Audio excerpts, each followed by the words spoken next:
আমার daily vlog এতটাই special হচ্ছে যে ডেইলি বানাতেই পারছি না। যাই হোক, আজ একটা বন্ধুর সঙ্গে শিয়ালদা যাওয়ার কথা। ও নাকি কী সব কিনবে, তাই আমাকে বলল, ভাই একটু সঙ্গে যাবি? আমার তো এমনিই কোনো কাজ থাকে না, লোকে কাজের মাঝে এদিক ওদিক যায় আর আমি এদিক ওদিক যাওয়ার মাঝে কাজ করি। তো বেরিয়ে পড়লাম। লিফট হচ্ছে সেই জিনিস যা মানুষকে ওপর থেকে ফট করে নিচে নামিয়ে দেয়। তাছাড়া এখন আমার ঘাটে যাওয়ার সময়, মানে নৌকা ঘাটে। ব্যারাকপুর যাওয়ার নৌকায় উঠে রিয়েলাইজ করলাম যে আমি মানুষটা খুব হট, কারণ প্রচণ্ড ঘাম হচ্ছিল আর সূর্য আরও হট, তিরিক্ষি রোদ উঠেছিল। ব্যারাকপুরের অটোতে উঠে পড়লাম, কারণ বন্ধুটা আমাকে ব্যারাকপুর স্টেশনে দাঁড়াতে বলেছে 3:15 সময়। পৌঁছেই বন্ধুকে ফোন করলাম, ধরল না, কিন্তু 1 মিনিট পরেই ও ফোন করে বলল যে ভাই সরি, প্রথমবার ফোনটা ধরতে পারিনি। খুবই তারিফ করলাম ওর যে এভাবে কথা বলছে, কিন্তু বন্ধু তারপরেই বলল শিয়ালদা ও আর যেতে পারবে না, ওর কী সব কাজ পড়ে গেছে।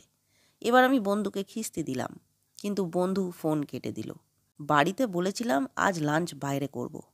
এখন সেটা না করে যদি বাড়ি ঢুকি তাহলে নিম বেগুন খেতেই হবে। আমি তাই ঢুকে গেলাম একটা ফাস্ট ফুড জয়েন্টে। একে গরম, তার ওপর মাথা গরম, তাই আমি প্রথমেই অর্ডার দিলাম নীলকর সাহেবদের প্রিয় শরবত ব্লু লেগুন। চিকেন উইংস খেতে খেতে আমার মাথায় একটা প্রশ্ন এলো, আচ্ছা যে চিকেনের উইংস আমি খাচ্ছি সেই চিকেনের আত্মাকে রেড বুল খাইয়ে দিলে সে তার উইংস কি ফিরে পাবে? কারণ কবি বলেছেন Red Bull gives you wings. 7-5 না ভেবে আমি কনসেন্ট্রেট করলাম খাবারে, খাবার খাবার অ্যান্ড মোর খাবার। মেনুতে দেখলাম সস্তায় পুষ্টিকর পাস্তা আছে, নিলাম একটু। স্যান্ডউইচ আমি নিতে চাইনি, যে খাবারে স্যান্ডের সঙ্গে উইচ মিশে আছে সে খাবার আমি খাই না।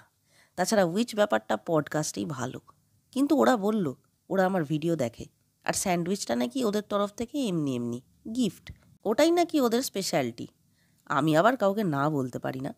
তা কামড় দিলুম স্যান্ডউইচে, বেশ ভালো খেতে। চিকেন পপকর্নটা খেতে খেতে ওদের একজনকে বললাম, আচ্ছা আপনাদের এখানে সিসিটিভির ওই ব্যাপারটা অফ করে একটু নেটফ্লিক্স চালিয়ে দিন না, পপকর্নের সাথে সব জায়গায় নেটফ্লিক্স আজকাল ফ্রি দেয়। কিন্তু আমার কথা শুনে উনি এমন ফালা ফালা চোখ করে আমার দিকে তাকালেন যে আমি আর কথা বাড়াইনি। ও বলে দিই, এই ফাস্টফুড জয়েন্টটার নাম হচ্ছে দ্য ফ্রাই বক্স। এটা ব্যারাকপুর স্টেশনের খুব কাছেই আনন্দপুরী মাঠের কাছে লোকেটেড, আর নবনালন্দা স্কুলের উল্টো দিকেই রয়েছে দ্য ফ্রাই বক্স। আর হ্যাঁ, ওরা কিন্তু হ্যান্ডমেড চকলেটসও রাখে। ঠিক যেভাবে ব্যারাকপুরে এসেছিলাম সেইভাবেই আবার বাড়ি ফিরে এলাম। বাড়ি ফিরে খুশি মনে যেই একটু বসতে যাচ্ছি, মা বলল তোর জন্য নিম বেগুনটা রেখে দিয়েছি, রাতে রুটি দিয়ে দেব, খেয়ে নিস।